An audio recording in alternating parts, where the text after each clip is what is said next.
1, 2, get down.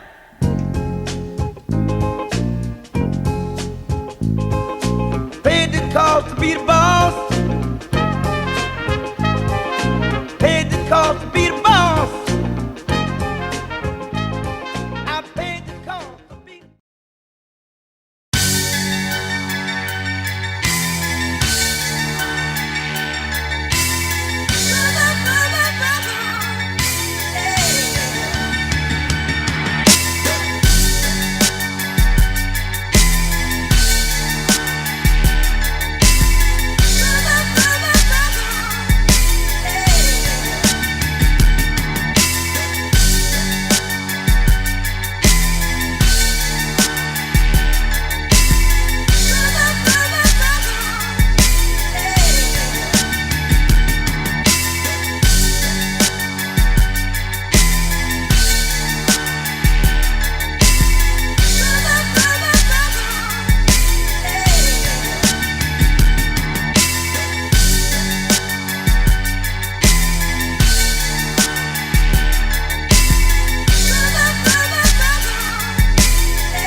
all these big dudes, all of them used to come to see my cousin, man. All of them used to wait for hours to stand on the block. I was there. They used to stand on the block and wait for them to come downstairs. All of these dudes, Rip Paul, Alpo, everybody who could name that had a lot of money used to wait for us. Yeah, Alpo and Tab, would be 2-on-2 against Milwaukee, for 5,000 a man. Unfortunately, they never won a game against us, never. The only time they won a game against us is when we went to Bear Mountain and we played for 5,000 a man on the full court. And the game actually was 200. We lost that game, but they were scared to come pick up the money. I don't know why, but we gave them that money. We had it in the cars and all that, and that was not a problem at all. They say Alpo feared Doo-Wop. He had big respect for him. He knew Doo-Wop get busy, and Alpo asked Doo-Wop, "Hey man, can I go crazy? Can I wild out today?" Doo-Wop like, "Yeah, do you, man. You gotta ask somebody if you can wild out." It's truth to everything. Nobody came out in the woodwork and say Alpo was scared of Doo-Wop for no reason. It was a reason for somebody saying that, I mean, one time we was in VA, and we had all the Porsches lined up. That same picture wound up being on VH1, the crack era. We had all the Porsches lined up, and Wop had this 911 turbo, twin turbo, slant nose at the time in the 80s. Good $50,000 cars, $100,000 cars, and money in your pocket. You running around with the most gangsters dude in Harlem, and people ain't thinking about doing nothing. They wasn't there. You ain't seen it. You heard about it. There wasn't no real access. You wasn't getting out your car to go over there and talk, have conversations. If you knew them, then you'll know what I'm saying is valid. But if you didn't, you just going off a hearsay or talk. You ain't really know that man. You ain't really talk to that man. They lying. They ain't know that man. That man had no rap for y'all. That was our heroes. Like, that's what we looked up to. That's what was going on in our era. Sugar Hill, baby. Sugar Hill, baby. Baby, baby.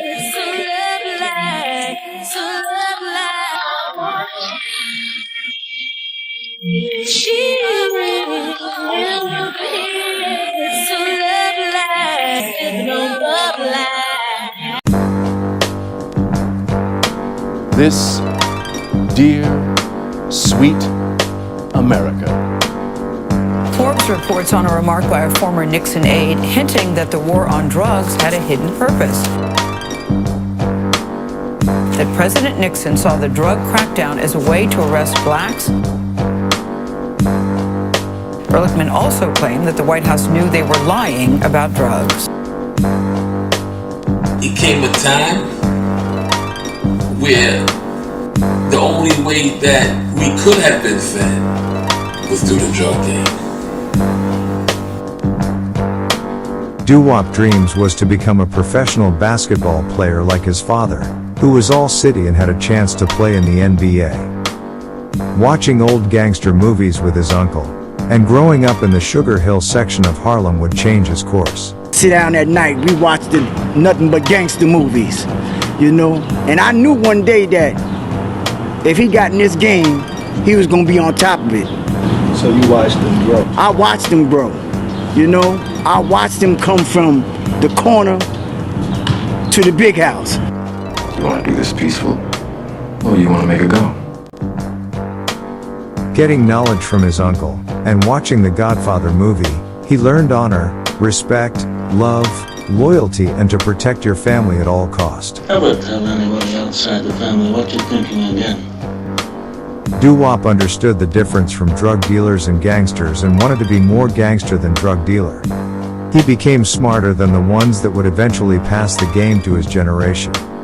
Doo-Wop, Craig O, Mike Fields, Brent, Mike Jitz and George Sweets all grew up together in Sugar Hill. They were all tough young kids, but had their minds on making money as early as 10 years old. Their first hustles was breaking into video games and bubblegum machines, taking the change and splitting the money up evenly. Around this time, Craig O met a young kid who moved in the area and introduced him to the rest of his friends. That young kid was Richard Porter. As they got older, their money dreams would grow with them. Listen to me very carefully so you have a crystal clear understanding of how things was. It was a time when Harlem was narcotic central for the eastern seaboard, from Maine to Miami and everything east of the Mississippi River. If a motherfucker wanted some heroin, he had to come to Harlem.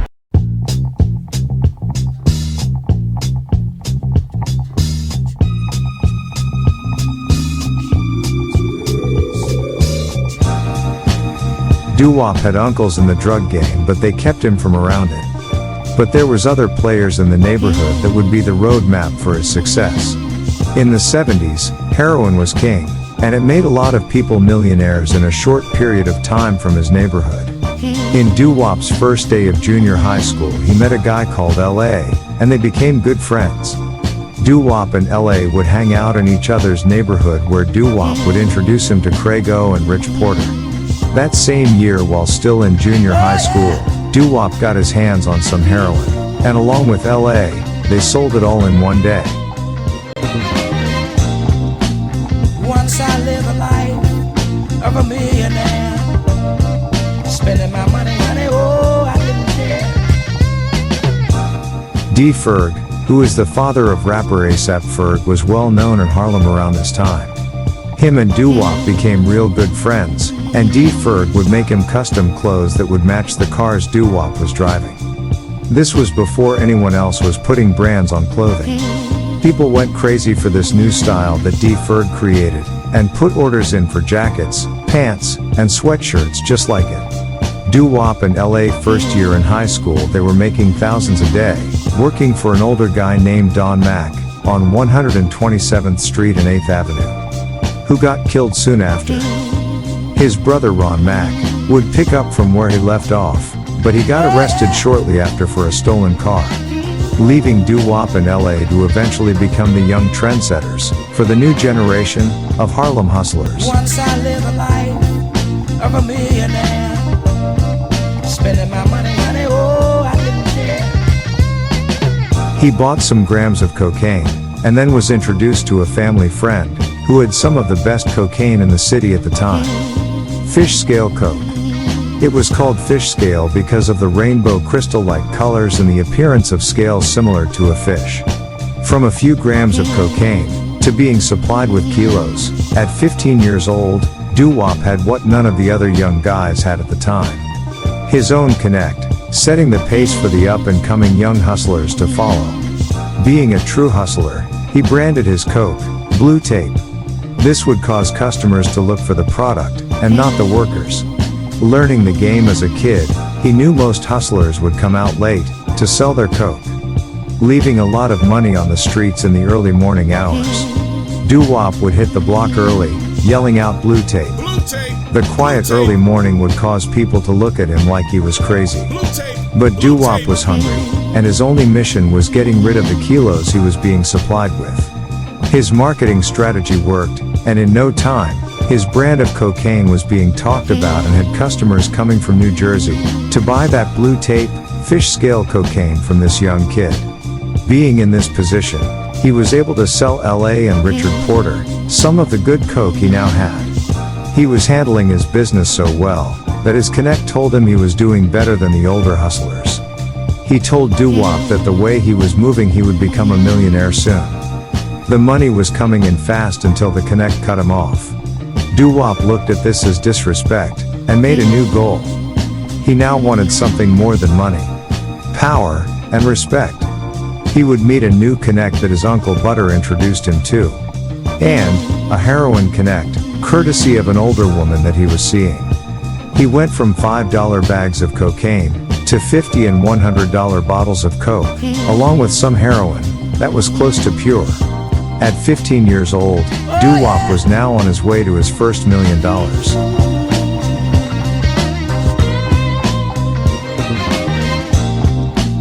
Once I live a life of a millionaire, spending my money, honey, oh, I didn't care.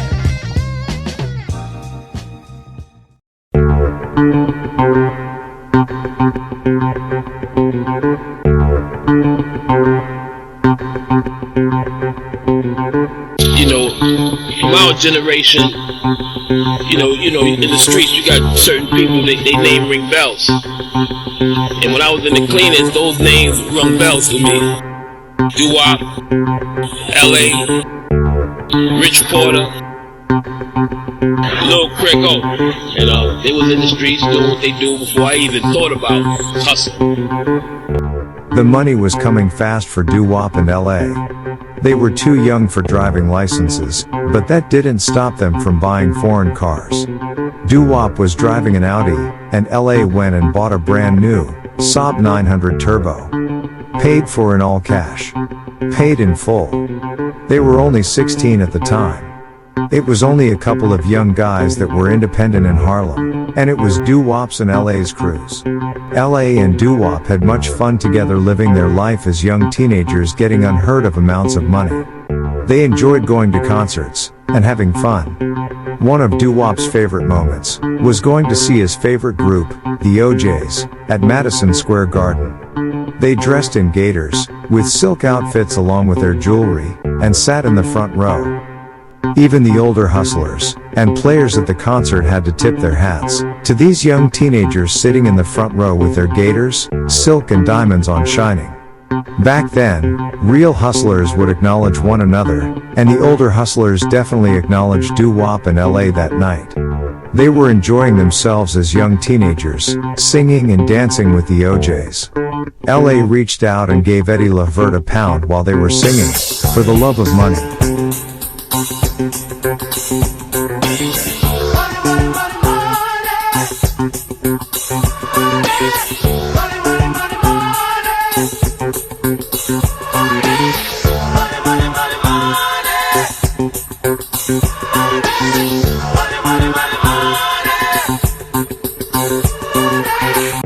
After the concert, Doo-Wop mentioned to LA he was getting the new 528 BMW, and at the time, there was no young dudes driving BMWs.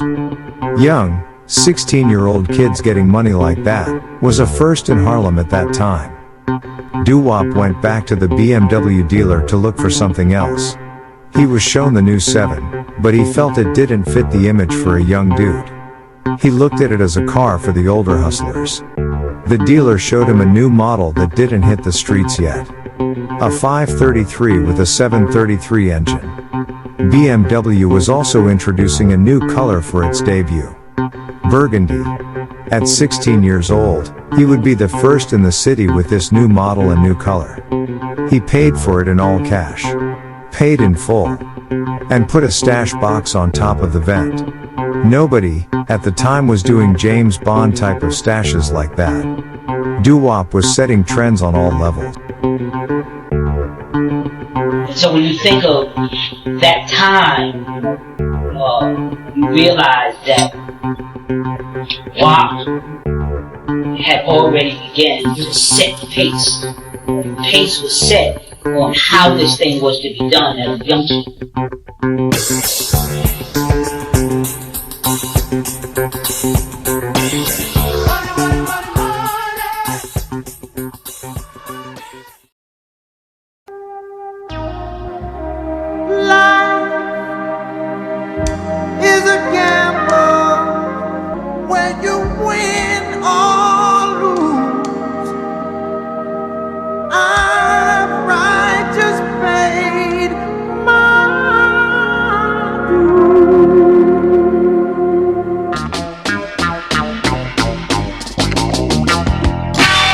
One day, Doo-Wop pulled up on his block in a discreet car, and saw some guys getting out of a cab with shotguns. They were looking in buildings like they were looking for someone. Doo-Wop stayed in the car just watching when one of them said, "There he go." All you heard was shotgun blasts and shattering windows. Doo-Wop floored the old school Cadillac, purposely crashing into the back of the cab so it can take off, allowing him to take off right behind it. The guys was running behind Doo-Wop, still letting off their shotguns trying to catch him. That incident caused Doo-Wop to change how he conducted business. Both him and LA was dealing with what comes with being at the top of the game. Doo-Wop was eating at the famous Perks restaurant when he saw LA driving with a bunch of dudes in different cars. LA pulled over and told Doo-Wop his mother's house got robbed, and the streets was saying Ron Mack had done it.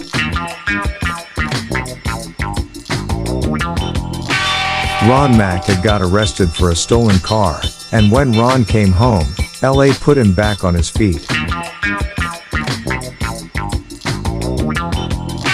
But Ron started playing the game different, which caused LA to cut him off.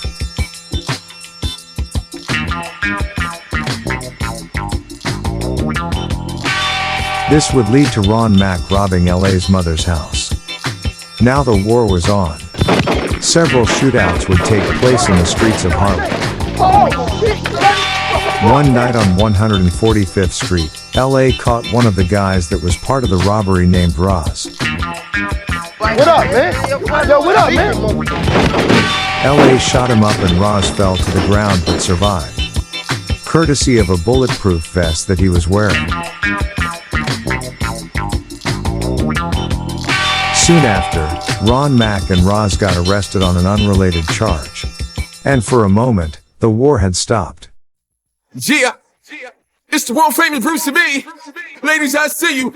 You looking fly out there. Big shout to all my niggas from uptown, downtown, in town, out of town. Don't know how we doing it. Big shout for my niggas from 145, 155, 115, 114, 85 of them. I see you popping the bottles, throwing up that paper. You already know how we doing it. It's the world famous Bruce B. Doo-Wop and LA was supposed to meet up one morning, but he overslept. He knew LA was going to the rooftop that night and would catch up to him there. Doo-Wop never got the chance to meet up with his brother. LA was feeling good, got too comfortable, and took off his vest. Roz was a dude that was with Ron Mack during the robbery at LA's mother's house. He got bailed out on an unrelated charge, but LA didn't know it. He waited until LA came out of the rooftop, and shot LA several times. When Doo-Wop got the call, he was furious. He grabbed his gun and vest and headed to Harlem Hospital. But the second call was to tell him that LA didn't make it. There's a world that's slowly growing down. Human passion surely can't be found. Can you feel frozen emotions? Can you handle those rigid minds? If you see the sorrow in the children's eyes, you know the world's got to sensitize. You better sensitize yourself. The streets was starting to make another shift in the drug game. LA got killed, Rich Porter got arrested, and Craig O. also got arrested, and were both serving time in jail. Ron Mack and Roz were killed from the LA war. Still a teenager, Doo-Wop was serious about the life he was now living. He started charging the Dominicans $10,000 a month to work on the block. And let it be known, you can't work on the block if you didn't grow up on it. Freebasing was spreading fast, invading people from all walks of life, and Sugar Hill was the mecca. Cocaine was becoming a party drug more. The cocaine business started to slow down. Kilos went from 60,000 to 35 and was dropping more. A new drug, what would later be called crack, was taking over.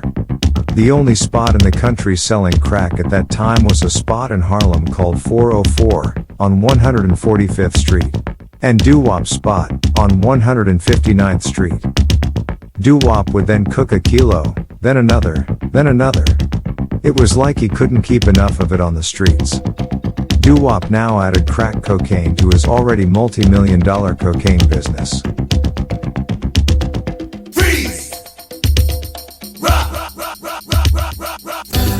Get higher, girl. Get higher, baby. Come on!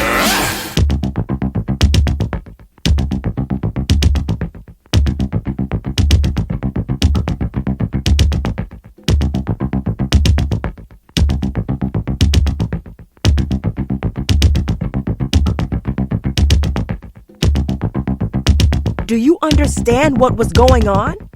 We're talking about a 16-year-old kid running a multi-million-dollar company, not in a safe, comfortable office overlooking Manhattan with nothing to worry about. No, a young Doo-Wop was doing this on the dangerous streets of Harlem, New York, with killers, stick-up kids, kidnappers, crooked cops, and envious eyes all plotting. Could Bill Gates run a successful company under those conditions? Vision, dreams of passion. And all the while I think of you. A very strange reaction. The more I see, the more I do. Something like a phenomenon. Baby. Telling your body to come along. But white lines blow away. Who do you give respect to in Harlem that was coming up? What crew that you acknowledge? I only had one idol. I'm talking about street idol. I think it ain't Doo-Wop.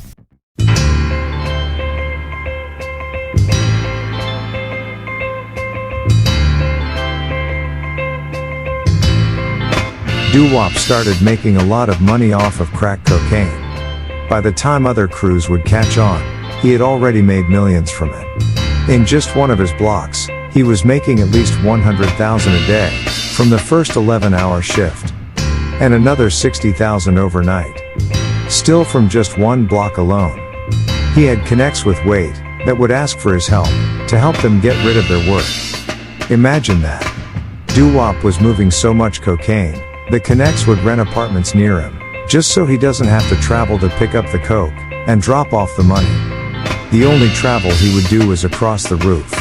The Dominicans, that was being put on by the Colombians, wanted to work with Doo-Wop, but he told them no. Their coke wasn't as good as his, and they was cutting their cocaine with all types of chemicals. It got to a point where he had an unlimited supply from his connect, with no money needed to be exchanged. Doo-Wop would just give a date, and the money would be ready. Everybody in Doo-Wop's crew was eating. They all had the flyest cars in the city. From BMWs to Porsches. They had it all. People often ask, what level was he on? Nobody knew for certain, because he never talked about it, or showed it. But for years, he had stopped counting his money, because so much was coming in. Doo-Wop was the first for many things. He even had the first talking car in the 80s. The Datsun Maxima. But his block became unrecognizable. Different Faces was now in a block he once called a family block, because everyone knew everybody, and treated each other as real family. He wasn't sure if it was stick-up kids, kidnappers, or undercover agents. Or, maybe all of the above. Just waiting, to make a move on him. One night, Doo-Wop felt he was being followed, while he was driving to one of his duplex apartments outside of Harlem. He made several turns to make sure, and decided not to go to that apartment. One day, Doo-Wop and his cousin Shane was riding in his caravan when a car pulled up next to them and let off shots, hitting the driver's side window. Glass was everywhere, and the gunman kept shooting. Doo-Wop floored the gas pedal and raced down 135th Street towards 5th Avenue, heading to the bridge that would take you to the Bronx. The police came from out of nowhere, ordering him to get out of the van. Feeling the bulletproof vest, they threw him to the ground and arrested him and his cousin. Doo-Wop was shocked when he arrived at the 32nd precinct and saw over 24 cops clapping and saying his name. Each precinct in Harlem has an area where they patrol and make arrest. Doo-Wop's block, and where he conducted business, was not in the 32nd precinct area. He thought if any precinct was on him, or knew him, it would be the 30th precinct. Now Doo-Wop knew, he was bigger than just Sugar Hill.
Undercover police began to set up surveillance on Doo-Wop's block. A undercover started driving through, talking on the car loudspeaker, that he is coming for Doo-Wop. They were watching the block 24 hours a day. But Doo-Wop had an advantage. He knew how to travel from building to building without being seen. It was a skill he learned as a kid, playing in the buildings. Everything changed for Doo-Wop when his uncle Butter got killed. He closed all his spots, and stopped selling drugs, including the ones out of town. And for 2 years he didn't open up, or sell any drugs. He paid the bills and lawyer fees for his entire crew. After 2 years of not selling drugs, he felt it was time to open back up and re-enter the game. Doo-Wop opened a clothing store and started a record label and opened a recording studio.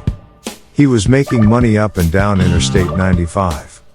His headquarters was now in Virginia. While he was waiting for a friend to pick him up and take him to one of his businesses, he had a strange feeling. The New York City police had backed up off of him. But he wasn't sure if that just meant they had nothing, or the feds was involved.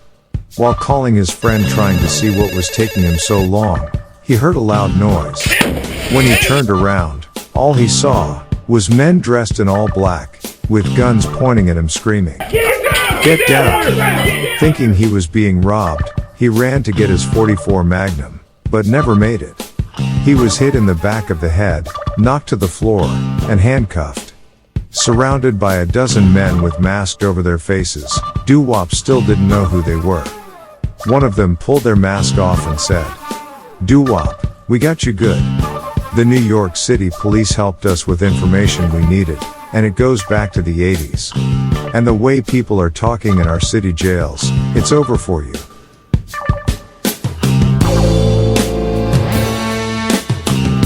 Oh yeah, it ain't over, motherfuckers. The motherfucking saga continues.